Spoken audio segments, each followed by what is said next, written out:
Bab 176, sangat memalukan. 1. Mereka berada di perkemahan Akademi Saint Laurent. Setelah Shen Yanxiao dan timnya meninggalkan tenda guru, mereka diantar ke tenda masing-masing oleh siswa lain. Penempatan tenda mereka didasarkan pada pengaturan asrama mereka. Selain dia dan Tang Nazi, dia melihat teman sekamarnya sebelumnya, Lin Xuan, juga ada di tenda. Ketika mereka memasuki tenda, Tang Nazi segera berbaring di tempat tidurnya. Setelah mengalami kehidupan berkemah yang keras di alam liar selama 7 hari, ia langsung tertidur lelap begitu tubuhnya menyentuh tempat tidur yang empuk. Lin Xuan tidak merasakan kehadirannya, dan itu tidak berbeda dengan keadaannya di akademi. Dia telah kembali ke perkemahan beberapa hari lebih awal daripada Shen Yanxiao dan Tang Nazi. Ketika dia melihat mereka, dia hanya berani mengangguk dan tersenyum pada Shen Yanxiao. Shen Yanxiao membalas senyumannya, lalu duduk di tempat tidurnya sembari merenungkan beberapa masalah dalam hatinya. Dia mengira bahwa dirinya akan ketahuan lebih awal di tenda guru, dan dia tidak menyangka Qixia akan mendesak masalah penawar racun Tang Nazi.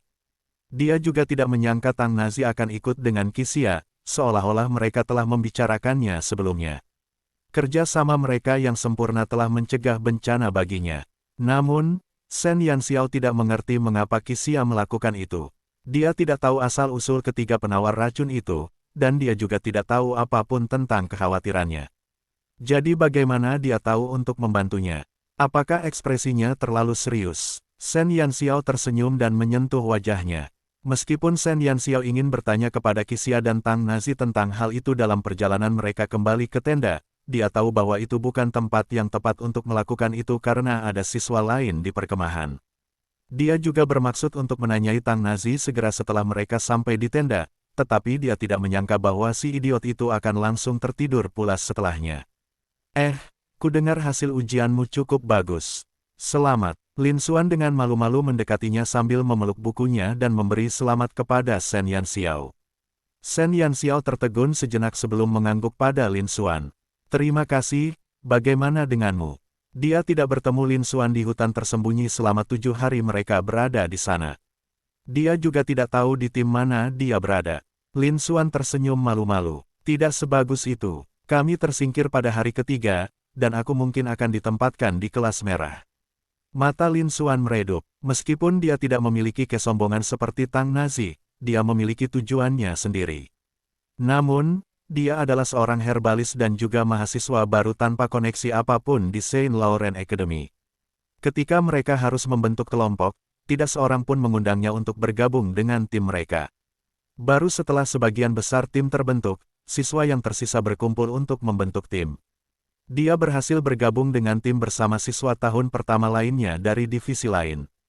Tidak akan, kata Shen Yanxiao. Lin Xuan menatap Shen Yanxiao dengan heran, tidak mengerti apa maksudnya. Maksudku, kalian tidak akan ditempatkan di kelas merah. Paling tidak, kalian akan ditempatkan di kelas oranye. Shen Yanxiao sangat yakin akan hal itu. Pada malam kedua, ketika 3 binatang buas di timnya telah meminum penawar racun, mereka telah berperilaku seperti binatang yang sedang birahi dan menyapu seluruh hutan tersembunyi. Itu berlangsung hingga siang hari ketiga. Mereka telah menyingkirkan sedikitnya 300 siswa.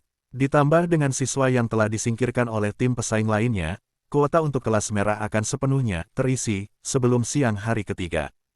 Bab 177, sangat memalukan. 2. Apa kau serius? Lin Xuan menatap Shen Yanxiao dengan heran. Meskipun teman sekamarnya lebih muda darinya, Lin Xuan memiliki kepercayaan yang tidak dapat dijelaskan padanya. Dia berpikir bahwa Shen Yanxiao adalah orang yang luar biasa, dan dia bahkan menempatkannya di atas Tang Nazi dari keluarga kura-kura hitam.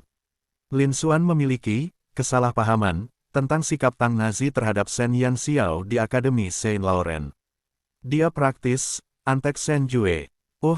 Shen Yanxiao mengangguk. Lin Xuan berterima kasih kepada Shen Yanxiao atas kata-katanya yang penuh keberuntungan.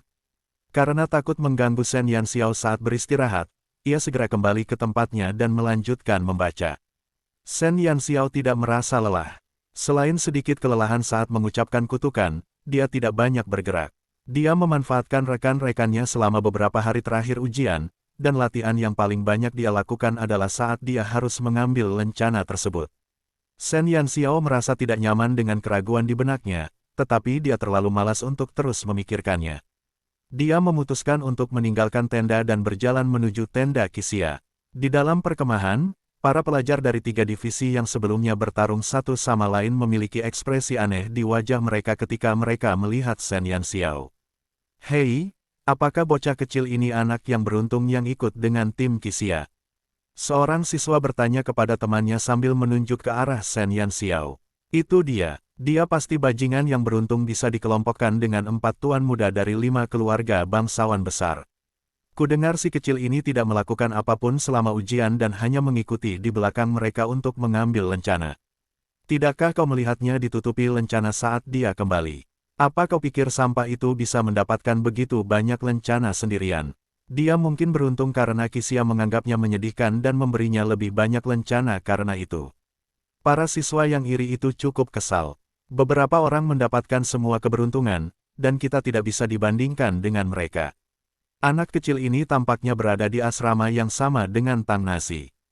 Mungkin dia memohon kepada Tang Nazi untuk mengizinkannya masuk ke tim mereka. Kalau tidak, apakah menurutmu dia pantas berada di tim yang sama dengan tuan muda dari 5 keluarga bangsawan besar dengan penampilannya yang membosankan? Para siswa hanya bisa merasa iri dengan tim Qixia ketika mereka kembali dari perjalanan yang membuahkan hasil. Mereka tidak berani menjelek-jelekkan anggota tim lainnya. Namun, berbeda dengan Shen Yanxiao, identitasnya hanyalah sebagai anggota salah satu cabang keluarga burung vermilion. Anggota keluarga cabang tidak terlalu dihargai. Dengan penampilan Shen Yanxiao yang sengaja dibuat membosankan dan pakaiannya yang polos, semua orang mengira dia adalah karakter sampingan yang tidak penting. Namun, dia juga merupakan karakter sampingan yang berhasil memanfaatkan 4 siswa berpengaruh, dan dia bahkan berhasil memperoleh begitu banyak lencana yang membuat siswa lain ingin memilikinya. Itu adalah situasi yang tidak tertahankan bagi sebagian besar siswa tersebut. Beberapa orang dari golongan bawah bisa saja tidak bermoral untuk mencapai tujuan mereka. Mereka rela bertindak lemah lembut, tunduk, dan bahkan melakukan trik-trik kotor. Ini bukanlah sesuatu yang bisa kita pelajari dengan mudah. Kata-kata tajam dan tidak baik yang tidak tersamar terdengar dari beberapa siswa tersebut. Mereka tidak khawatir tentang konsekuensi apapun jika dia mendengarnya. Dia hanyalah seorang mahasiswa tahun pertama di divisi herbalis, dan dia juga masih sangat muda. Bagaimana dia bisa melawan mereka yang berasal dari profesi petarung? Shen Yanxiao berjalan melewati mereka tanpa melirik sedikit pun. Seolah-olah dia tidak mendengar kata-kata kasar yang menghina itu. Dia berjalan ke tenda Qixia tanpa sepatah kata pun kepada orang lain dan memasuki tenda. "Lihat, anak kecil ini pasti pergi untuk menjilat Qixia lagi. Tidak tahu malu." Para siswa yang melihat kemana dia pergi langsung bergosip tentang hal itu dengan kasar. Suasana di dalam tenda juga agak aneh. Bab 178, sangat memalukan 3. Penerjemah, Henye Translations Editor, Henye Translations. Shen Yanxiao tertegun saat dia berdiri di pintu masuk dan melihat pria tampan setengah telanjang di dalam tenda. Qixia sedang berganti pakaian. Jubah ungu panjangnya yang usang terlempar ke lantai, dan dia memegang jubah baru di tangannya. Siapa yang mengira Shen Yanxiao akan menerobos masuk ke kamarnya begitu tiba-tiba? Tubuhnya yang telanjang terekspos, dan tubuhnya yang ramping tidak sekurus atau selemah yang orang kira. Dia memiliki otot yang kencang dan perut yang rata, dan semuanya tampak kencang dan enak dipandang. Itu bukan pertama kalinya dia melihat tubuh setengah telanjang seorang pria. Di masyarakat modern tempat asalnya, banyak pemuda berdarah panas yang bermain olahraga, seperti basket, setengah telanjang. Namun, itu adalah pertama kalinya dia melihat kulit seseorang dari lawan jenis sejak reinkarnasinya. Untuk sesaat, Shen Yanxiao tidak dapat berbicara. Qixia juga sempat tertegun sejenak, tetapi ia segera kembali tersenyum seperti biasa. Ia berganti pakaian dengan anggun dan tenang, lalu berjalan ke arah Shen Yanxiao seolah tidak terjadi apa-apa dan menepuk kepalanya. "Kenapa, kamu iri?" Qixia melengkungkan bibirnya dan tersenyum. "Iri? Apa yang membuatmu iri?" Shen Yanxiao berkedip, karena dia masih tidak bisa menjawab untuk sementara waktu. "Jangan khawatir, selama kamu melakukan beberapa latihan di masa depan, kamu juga akan memilikinya," kata Qixia sambil tersenyum.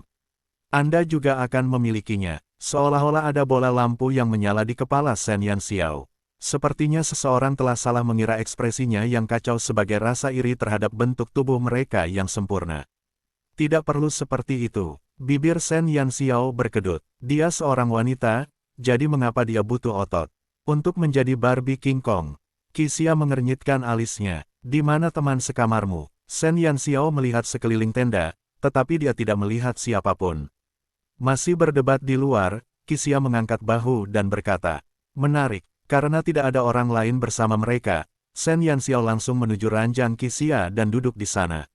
Lagi pula, tidak ada yang tahu bahwa dia seorang wanita, jadi tidak ada salahnya jika dia duduk di ranjang pria lain. Mengapa kamu mengatakan itu hari ini? Shen Yanxiao bertanya langsung pada Qixia. Qixia adalah orang yang cerdas, jadi dia tahu apa yang ada dalam pikiran Shen Yanxiao. Kenapa? Apa kamu kesal karena Nazi mencuri perhatianmu? Tanya Qixia sambil tersenyum. Shen Yanxiao memutar matanya. Apakah ada kebutuhan untuk mencuri perhatian dari seorang idiot? Qixia menatapnya dengan tatapan kosong. Segera setelah itu, dia mengerti, idiot, yang telah dia simpulkan. Seorang tuan muda yang baik dari keluarga kura-kura hitam yang bisa saja memiliki masa depan yang cerah di divisi lain, tetapi dia memilih untuk memaksakan diri masuk ke divisi herbalis. Jika dia bukan orang bodoh, lalu siapa dia? Shen Yanxiao mengolok-olok Tang Nazi tanpa ragu. Baiklah, Qixia tersenyum tak berdaya lalu berkata, aku tidak ingin orang lain tahu tentang seluk-beluk kita. Bagaimana apanya? Apakah kamu lupa bahwa kita adalah organisasi kecil? Semua orang di Akademi Saint Laurent tahu tentang kekuatan kita, aku, Yang Xi, dan Yan Yu. Tang Nazi pasti akan menjadi terkenal setelah pendaftarannya. Di antara kita semua di Pantom, kamu kemungkinan besar akan diabaikan. Akan lebih baik jika kamu menjadi kartu truf kami. Tidak peduli situasi apa yang mungkin kita hadapi di masa depan, lawan kita tidak akan pernah bisa mengukur kekuatan kita yang sebenarnya. Tidak pernah menjadi hal yang buruk untuk memiliki rasa kehadiran yang rendah. Dalam banyak kasus, itu adalah langkah yang lebih baik untuk menyembunyikan gerakan seseorang dan menunggu waktu. Sayangnya, mereka berempat telah kehilangan kesempatan seperti itu. Sebagai tuan muda dari 5 keluarga bangsawan besar, mereka harus menampilkan diri mereka yang sempurna untuk menegakkan kehormatan keluarga mereka. Sepertinya aku ingat kau pernah mengatakan bahwa, Pantom, hanyalah organisasi yang bisa kau gunakan untuk menghabiskan waktu. Shen Yanxiao terdiam. Mengapa dia merasa bahwa organisasi itu seperti organisasi ilegal semakin dia mendengarnya? Jangan bilang mereka bermaksud membuat keributan di akademi. Bab 129, rekan tim seperti babi 3. Selain Shen Yanxiao sendiri, tidak ada seorang pun yang tahu kapan dia meninggalkan medan perang. Sementara satu tim tertentu nyaris musnah dalam pertarungan, satu-satunya orang yang beruntung terlihat melompat dari satu pohon ke pohon lain. Apakah kamu yakin tidak ada masalah meninggalkan manusia-manusia itu? Anak berambut merah itu mengerutkan alisnya sambil memegang bahu Shen Yanxiao. Apa masalahnya? Jangan bilang kamu tidak ingin keluar dan menikmati udara segar. Shen Yanxiao mengernyitkan alisnya saat tubuhnya yang mungil melintas dengan lincah seperti peri. Pria kecil di bahunya adalah burung vermilion dan dia telah dipaksa masuk ke dalam tubuhnya di awal masa sekolah. Karena dia harus menyembunyikan identitasnya, dia tidak punya pilihan selain berbicara mendalam dengan burung vermilion sehari sebelum dia berangkat ke sekolah.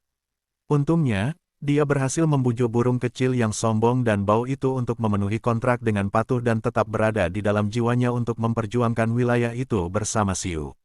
Saat masa perlindungan berakhir, dia memanfaatkan kebingungan itu untuk bersembunyi di semak-semak kecil di pinggir. Karena tubuhnya kecil dan juga lebih muda 2 hingga 3 tahun dari siswa pada umumnya, semua orang memperhatikan rekan satu timnya dan tidak ada yang memperhatikannya. Dia memutuskan untuk memanfaatkan kesempatan itu dan segera meninggalkan medan perang. Mengapa ia harus tetap tinggal di sana jika tidak ada keuntungan yang bisa diperoleh? Ketika dia melihat kerumunan siswa yang mengikuti mereka, dia langsung menyimpulkan bahwa tidak mungkin mereka bisa mengalahkan siswa-siswa itu. Dia lebih memilih melarikan diri dengan tergesa-gesa daripada duduk dan menunggu kematian menjemputnya. Bagaimanapun juga, selama dia memiliki rencananya, Qixia dan yang lainnya dapat terus berjalan-jalan di sekitar hutan tersembunyi. Kalau bukan karena kontrak, apakah menurutmu tuan ini akan memasuki tubuhmu dengan sukarela? Burung vermilion berkata sambil mendengus dengan bangga. Tidak perlu melarikan diri sama sekali. Tuanku tidak akan pernah gentar menghadapi bahaya, apalagi sekelompok manusia lemah. Aku bisa menghancurkan mereka sampai mati hanya dengan lambaian jariku. Burung vermilion tidak mengerti situasinya. Mereka hanyalah sekelompok manusia yang rapuh, jadi mengapa tuannya yang mengecewakan itu bisa lolos tanpa perlawanan? Dia mengira bahwa perilaku Shen Yanxiao telah memberikan pukulan telak terhadap martabatnya sebagai binatang mitologi. Terima kasih, tapi aku belum punya niat untuk berhenti. Mengapa para ahli dan binatang mistis suka menggunakan jari mereka untuk menghancurkan segalanya? Karena itu adalah sesuatu dari masa lalu ketika Xiu telah menghancurkan binatang ajaib tingkat 8, lupakan saja. Namun, burung vermilion begitu brutal sampai-sampai dia ingin menghancurkan lusinan siswa itu. Dia benar-benar seekor binatang buas. Lebih baik kau diam saja. Kalau tidak, aku akan mendorongmu masuk lagi. Shen Yanxiao terlalu malas untuk melanjutkan topik yang tidak penting dengan burung kecil yang tidak memiliki kesadaran akan hak asasi manusia itu, dan dia juga memiliki hal lain untuk dilakukan.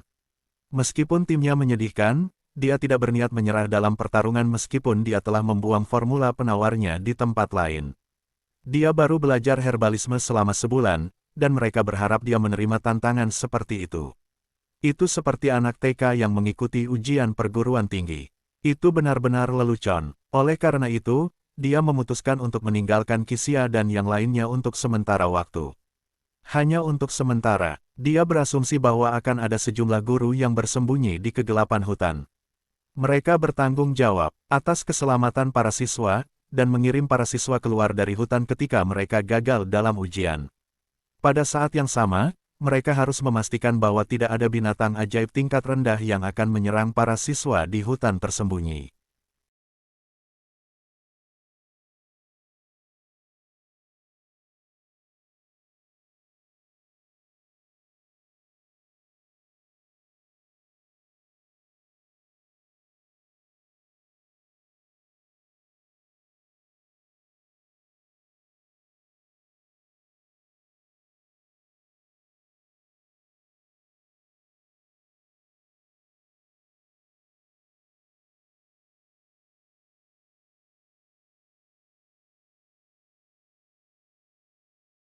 Bab 180, kembali, 2. Qixia dan Shen Yanxiao mengundang Yang Xi dan Yan Yu untuk bergabung, dan mereka pun kenyang dengan makanan dan minuman lezat untuk mengisi perut mereka. Sedangkan anggota tim lainnya yang masih berada di alam mimpi, mereka sama sekali melupakannya. Ketika Tang Nazi akhirnya merasa cukup tidur dan pergi ke mereka untuk mengambil makanan, dia mendapati bahwa keempat bajingan itu sudah makan saat dia tidur. Terlebih lagi, para bajingan tak tahu malu itu bahkan tidak menyisakan makanan untuknya. Tang Nazi hanya bisa mengunyah roti kukus. Ujian 7 hari itu berakhir dengan meriah. Semua siswa beristirahat di perkemahan selama 1 hari lagi dan kemudian naik kereta kuda untuk kembali ke Akademi Saint Laurent. Setelah sekian hari di alam liar, para siswa segera bersembunyi di asrama mereka begitu mereka tiba di akademi. Hasil ujian akan diumumkan 3 hari kemudian dan para siswa sedang dalam masa liburan hingga saat itu. Shen Yanxiao terkurung di asramanya selama periode itu, dan dia memeluk buku catatan kulit domba itu sambil mempelajarinya. Dua kutukan gabungan yang dia lakukan memiliki efek yang sangat signifikan, jadi dia bertanya-tanya tentang seberapa kuat dia jika dia mempelajari lebih banyak kutukan itu. Menara penyihir yang kosong juga menyambut pengunjung penting. Kepala menara mengerutkan kening melihat Ouyang Huanyu yang tidak diundang. Aneh sekali bahwa dekan, yang memiliki ratusan masalah penting untuk diurus setiap hari, akan memberinya kesempatan untuk hadir 2 kali dalam sebulan. Kejadian yang langka memang. Mengapa kamu ke sini lagi? Tanya lelaki tua itu dengan kasar. Ouyang Huanyu sudah lama terbiasa dengan nada bicara lelaki tua itu dan tidak mempermasalahkannya sedikitpun. Sambil melihat buku-buku yang terawat dengan sangat baik di sekelilingnya, dia tersenyum dan berkata, ujian pembagian kelas untuk tahun ini baru saja berakhir. Apa hubungannya denganku? Lelaki tua itu mendengus tidak senang. Sudah berapa lama divisi penyihir tidak memiliki murid? Dia sudah lama tidak ada hubungannya dengan ujian itu. 2 hari yang lalu, saya menerima beberapa berita menarik. Saya ingin datang dan membagikannya kepada Anda. Ouyang Huanyu tetap tidak tergerak.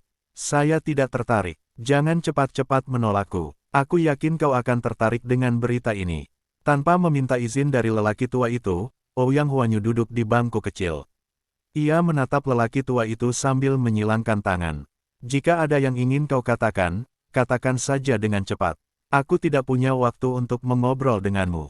Jika dia tidak tinggal di rumah orang lain, dia akan terlalu malas untuk melihat wajah Ouyang Huanyu. Selama ujian ini, para guru dari divisi Magus menemukan sesuatu yang aneh. Sepertinya ada serpihan sihir korosif yang muncul di tubuh dua siswa, kata Ouyang Huanyu. Ada sedikit perubahan pada ekspresi lelaki tua itu, tetapi dia berhasil menahannya tepat waktu. Lalu apa? Lalu kenapa? Ouyang Huanyu mengernyitkan alisnya. Hanya kutukan penyihir yang akan meninggalkan serpihan sihir korosif di tubuh manusia. Jelas ada penyihir di antara para siswa itu. Dia bersembunyi di antara mereka, dan bahkan menyerang mereka. Menurutmu bagaimana aku harus menghadapi ini?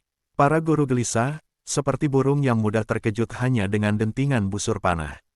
Mereka bersikeras mencari tahu identitas orang ini. Kamu sangat menyadari kesan semua orang tentang penyihir, dan kamu memahami konsekuensinya jika kita mengidentifikasi siswa ini. Para penyihir memiliki reputasi terburuk di benua Brilliance. Gangguan sekecil apapun dari mereka akan menimbulkan ketakutan di benak semua orang.